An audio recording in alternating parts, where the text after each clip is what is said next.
LAC पर लगातार तनाव बना हुआ है। भारत सरकार ने फौज को फ्री हैंड दिया है, कहा आप अपने हिसाब से देखिए। डिप्लोमेटिक लेवल पर बातचीत सरकार कर रही है और ऐसे में चीन की तरफ से जो प्रोपेगेंडा है उसकी भी खबरें आ रही हैं। इंडिया टीवी पर लगातार हम बड़े मेहमानों के जरिए समझ रहे हैं, जनरल्स के जरिए समझ रहे हैं कि इसका क्या मतलब है जो हालात अभी एलएसी पर नजर आ रहे हैं। पूर्व army chief general VP Malik भी हमारे साथ जुड़ गए हैं, उनसे भी बात करेंगे। वीपी मलिक जी, बहुत बहुत स्वागत आपका इंडिया टीवी पर। सबसे पहले तो कि जो पिछले 4-5 दशक में नहीं हुआ, अगर पहली बार ऐसी नौबत आई है कि चीन से ऐसा विवाद हो जहां इतनी बड़ी कैजुअलिटीज हों, हमारे सैनिकों की जाने जाएं, वहां सैनिकों की जाने जाएं, देश के लोग ये समझना चाह रहे हैं कि क्या यह परिस्थिति और विकराल हो सकती है, युद्ध का रूप भी ले सकती है?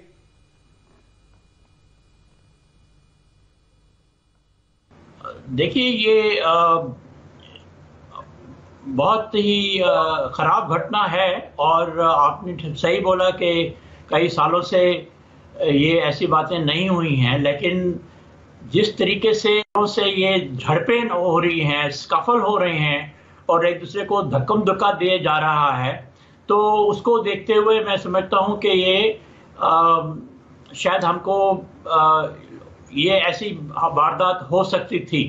देखिए, मिलिट्री का काम जो होता है वो स्कफल में ऐसे एरिया में नहीं जाना चाहिए। उनको अपना अगर बातचीत करनी है तो उनको बड़ा फॉर्मली तरीके से करना चाहिए। और हम जो बातचीत कर रहे हैं अपेरेंटली जो हम डिसएंगेजमेंट मिलिट्री लेवल के ऊपर कर रहे हैं, तो मिलिट्री वाले ही उनके नहीं समझ पा रहे हैं या उनको समझ नहीं आ रही है, तो डिसएंगेजमेंट कैसे हो सकती है। तो ये काफ़ी मिसअंडरस्टैंडिंग हुई है मिलिट्री लेवल के ऊपर, खासकर उनकी तरफ से। और अभी जो उनके बयान आ रहे हैं, खासकर उनके वेस्टर्न कमांड की तरफ से बयान आ रहे हैं, तो वो तो ऐसा लगता है जैसे वो पूरी तैयारी करके बैठे हुए हैं और वो गलवान रिवर का जो पूरा एरिया है उसके ऊपर वो कब्जा करने की उन्होंने ठान लिया है। तो जी, जो अपने फौजी हैं उनको तो जो परसेप्शन दिया गया है अपनी लाइन ऑफ एक्चुअल कंट्रोल का, उन्होंने वहां तक तो डिफेंड करना है।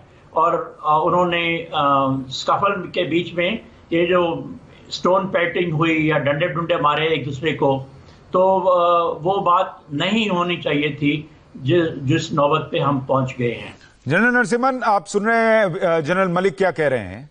अगर चीन डिसएंगेजमेंट चाहता ही नहीं, वो स्ट्रैटेजी के तहत सब कर रहा है और वो उस हिस्से को हड़पना चाहता है, वहां अपनी फौज खड़ी करना चाहता है और उसके लिए उसने जानबूझकर ये तनाव पैदा किया है, तो ये मसला कैसे सुलझ सकता है, कैसे शांतिपूर्ण तरीके से सब हो सकता है?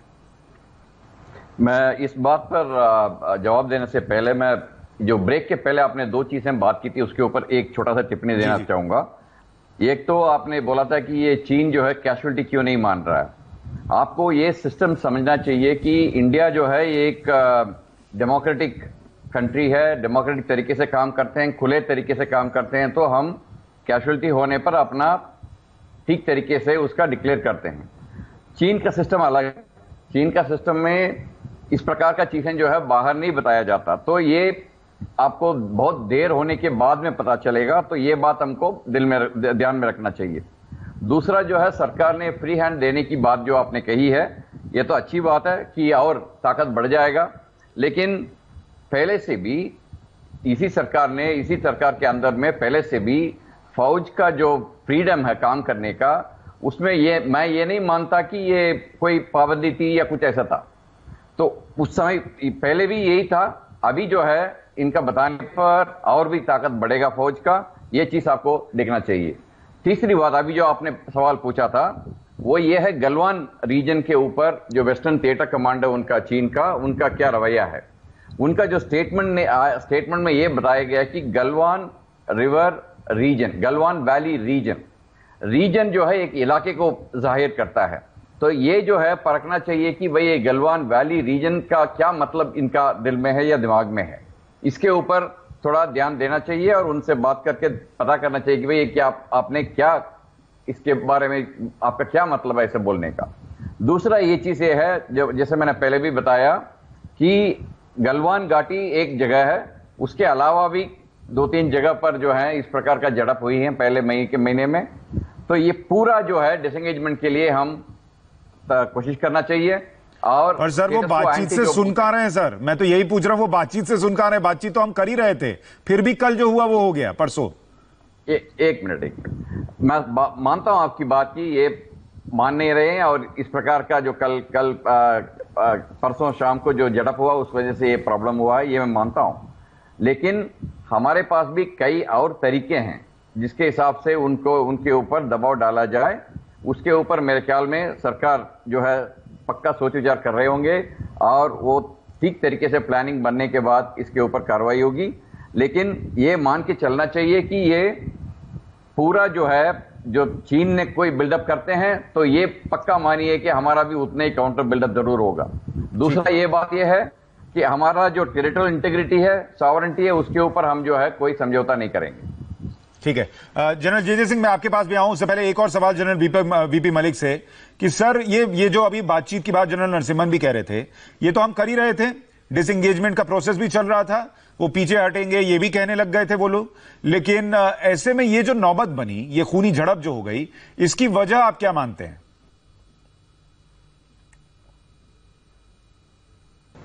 जैसे मैंने बोला कि ये काफी मिसअंडरस्टैंडिंग हुई है। जो मैसेजेस हम सीनियर मिलिट्री लेवल के ऊपर एक दूसरे को दे रहे थे या डिप्लोमेटिक लेवल के ऊपर भी बातचीत हुई है, ज्वाइंट सेक्रेटरी ने उधर से भी बात की है, लेकिन ये जो है मैसेज वेस्टर्न कमांड जो चाइना का है उन्होंने नहीं समझा है या वो इस बात को नहीं मान रहे हैं। हो सकता है कि जो उनका कमांडर है वो ऐसी बात नहीं मानना चाहता और वो कब्जा करना चाहता है गलवान रिवर के एरिया में, जहां से वो लोग जो हमारी सड़क जाती है दौलत बेग ओल्डी की तरफ वो देख सकें। तो ये मिसअंडरस्टैंडिंग काफी गहरी है वेस्टर्न कमांड पीएलए की तरफ से। पर सर इस मिसअंडरस्टैंडिंग के बीच भी जो उन्होंने किया है वो कहीं से भी रिश्ते को सुधारेगा तो है नहीं, ये बड़ी समस्या। और आप एक और बड़ी बात कह रहे हैं, उस पर मैं बाकी मेहमानों से भी चर्चा करूंगा। आप कह रहे हैं कि देश क्या चाहता है और वहां का कमांडर है वो सुनने को तैयार नहीं और वो कब्जा कर लेना चाहता है। ये भी स्थिति बन सकती है क्या? चीन की फौज ऐसी भी है क्या? इस पर भी हम चर्चा करेंगे। लेकिन एक बड़ी खबर और आ रही है, चीन से एलएसी पर जो झड़प हुई उस पर रक्षा मंत्रालय में एक बड़ी बैठक हुई है। रक्षा मंत्री के साथ तीनों सेना प्रमुख मीटिंग में शामिल हुए हैं। रक्षा मंत्री के साथ मीटिंग में chief of defence staff general Bipin Rawat भी मौजूद थे, ये बताया जा रहा है। मनीष प्रसाद हमारे सहयोगी इस पर ज्यादा जानकारी दे पाएंगे थोड़ी देर में। लेकिन ये बड़ी खबर आ रही है कि एक और राउंड की मीटिंग हुई है जहां पर मनीष हमारे साथ जुड़ गए। मनीष, इस बैठक को लेकर क्या जानकारी मिल रही है? देखिए, ये स्ट्रेटेजिक बैठक है। जिस तरीके से कल देर रात तक बैठकों का दौर चला और फिर उसके बाद आज दिशा और दशा पूरी तय करनी है कि मिलिट्री लेवल पे एंगेज कर जो चाइनीज पीएलए के इस समय काउंटर पार्ट्स हैं, खासतौर पे commander level, major general rank officer level, उनको इसमें एंगेज किया जाए और जो ये कंडीशन इस समय वॉलेटाइल हो रखी है उसको, सिचुएशन को संभाला जाए। खासतौर पे चाइनीज पीएलए और भारतीय सेना दोनों को आमने सामने की जो पोजीशन है पेट्रोलिंग पॉइंट 14 और पेंगोंगसो पे, उनको अप्रैल 2020 के स्टेटस को मेंटेन करने के लिए कहा जाए और पीछे की तरफ किया जाए। और यही वजह है कि अब बातचीत का दौर शुरू होगा मिलिट्री लेवल और साथ में डिप्लोमेटिक लेवल पे दोनों तरफ से। एक और बात बहुत ही स्पेसिफिकली कहा गया है कि इस दौरान कोई भी इंफ्रास्ट्रक्चर डेवलपमेंट जो पहले हो रहा था वो रुकेगा नहीं, बल्कि उसी रफ्तार से चलता जाएगा। चाहे वो पेट्रोलिंग पॉइंट 17 की फीडर रोड हो या फिर दौलत बेग ओल्डी की तरफ जाने वाली फीडर रोड का कंस्ट्रक्शन हो, इन सभी रोड का कंस्ट्रक्शन जारी रहेगा और कहीं से भी इस पर रुकावट नहीं होगी। और यही वजह है कि सांकेतिक तौर पर बिल्कुल साफ कहा गया है, आर्मी चीफ को भी और साथ में रक्षा मंत्री ने डायरेक्शंस देते हुए इस बात को कहा है कि ऑन ग्राउंड जो सोल्जर्स और ऑफिसर्स इस समय मौजूद हैं वो पूरी तरीके से कैपेबल हैं कि वो फैसला ऑन द ग्राउंड ले सके और साथ में कोर कमांडर पूरी तरीके से इस जो स्थिति है उसको देखते हुए अपने जो हिसाब से फैसला ले सके कि सिचुएशन किस तरीके से आगे बढ़ानी है और किस तरीके से इसको कंट्रोल करना है या फिर उसके बाद जो चीन का एग्रेशन है उसे कम करना है। सुशांत, ठीक है। जनरल जे सिंह, जो ये निर्णय है कि अब वहां पर फौज ये निर्णय ले कि उनको क्या करना है, इससे स्थिति को कंट्रोल करने में ज्यादा मदद मिलेगी या हो सकता है चीजें और एस्केलेट हों?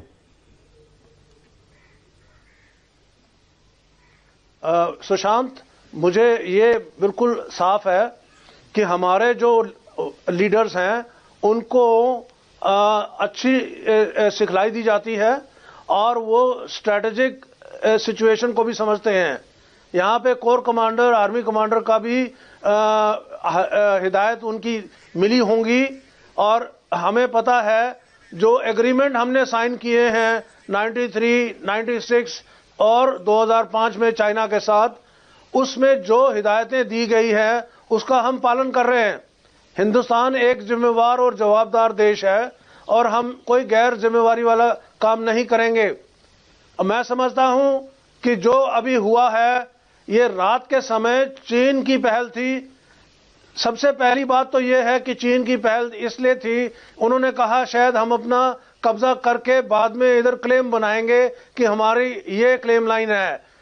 और ऐतिहासिक तरीके से भी आप जानते हैं उनकी क्लेम लाइन 1956 के बाद 1960 में और पश्चिम की तरफ आ गई और 1962 की लड़ाई के बाद और भी पश्चिम में आ गई।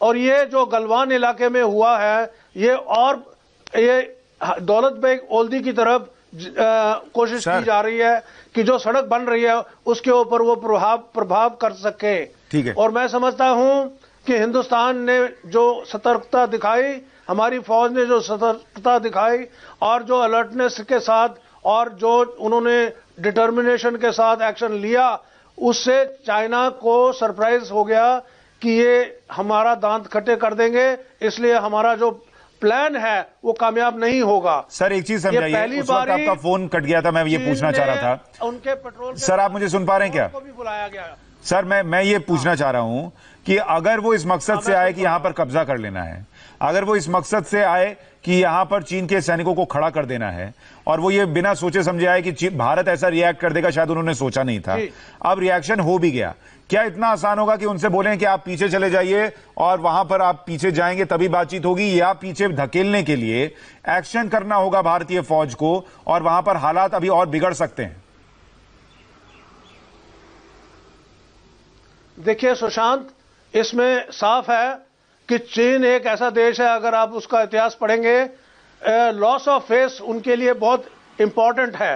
अंग्रेजों ने 100 साल पहले इसके बारे में कहा कि चीन अपना लॉस ऑफ फेस नहीं मंजूर करेता, तो हिंदुस्तान भी अपना लॉस ऑफ फेस नहीं मंजूर करेगा।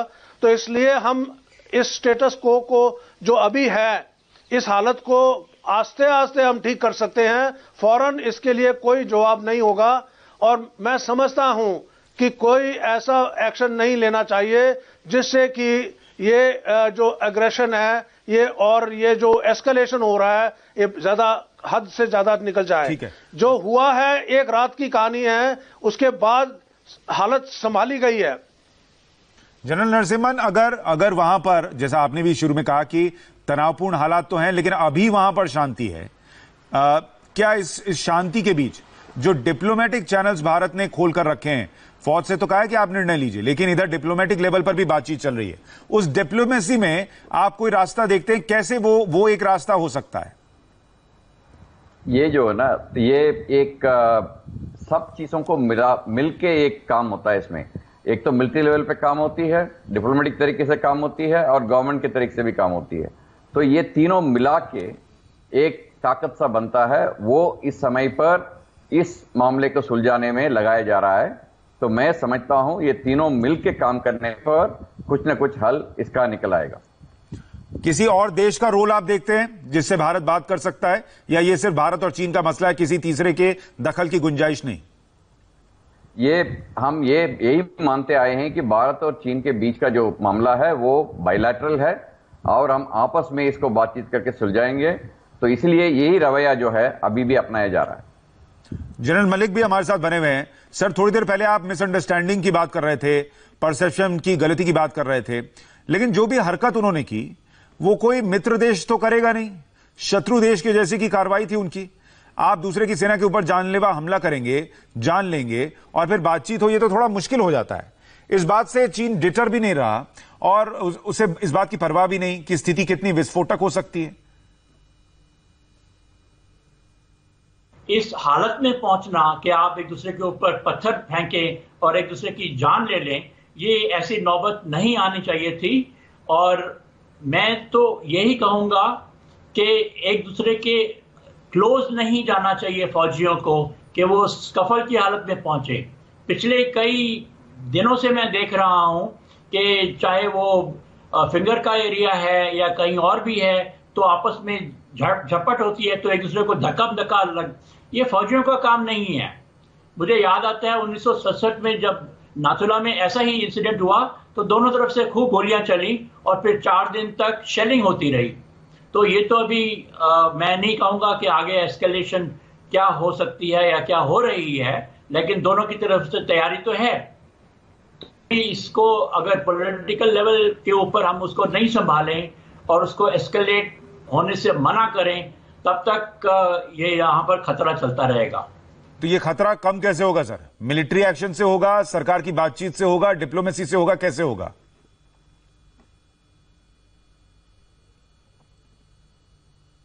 देखिए, जो कुछ भी बॉर्डर के ऊपर आपस में बातचीत हो रही है, जिस पोजीशन में दोनों लोग वहां पर बैठे हुए हैं, तो आजकल रियल टाइम इंफॉर्मेशन जो है वो बॉर्डर से लेकर दिल्ली तक पहुंचती है।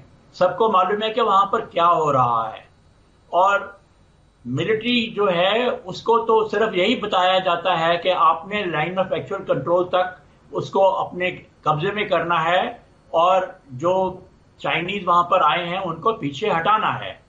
और अभी मैं ये देख रहा हूं कि बातचीत चाहे कोर कमांडर के लेवल पे हुई या डिप्टी कमांडर के लेवल के ऊपर, उसके बावजूद ये इंसिडेंट हुआ, तो ये अभी मिलिट्री की बातचीत से नहीं चलेगा।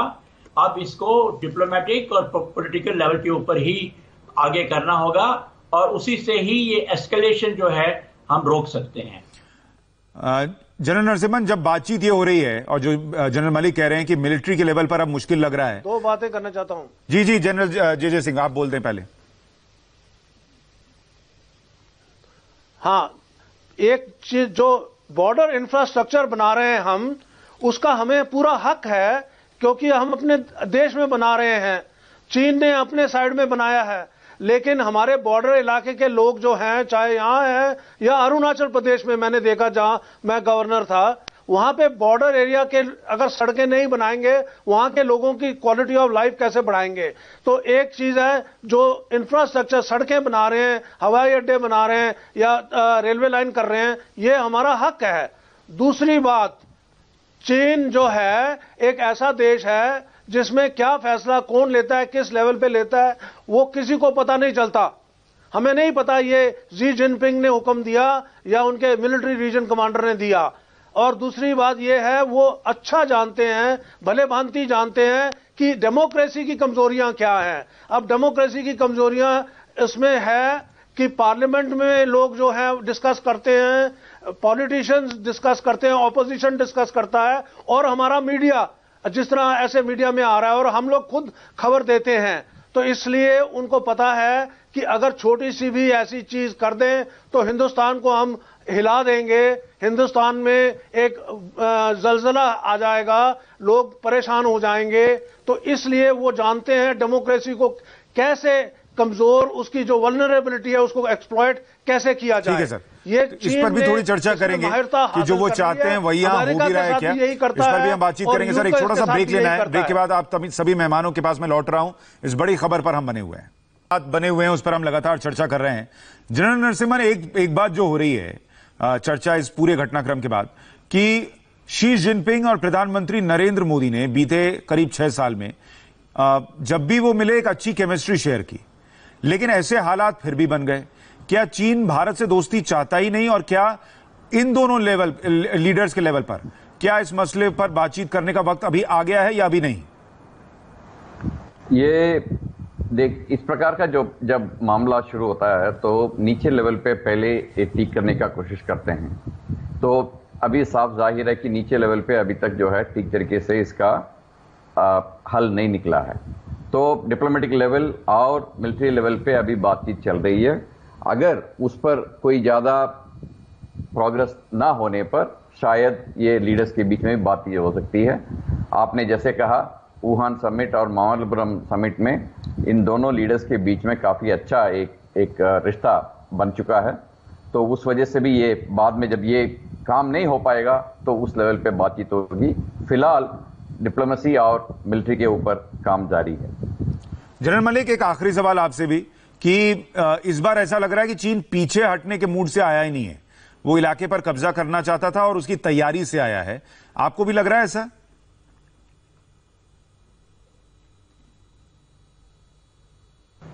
कुछ हद तक यस, मैं सहमत हूं।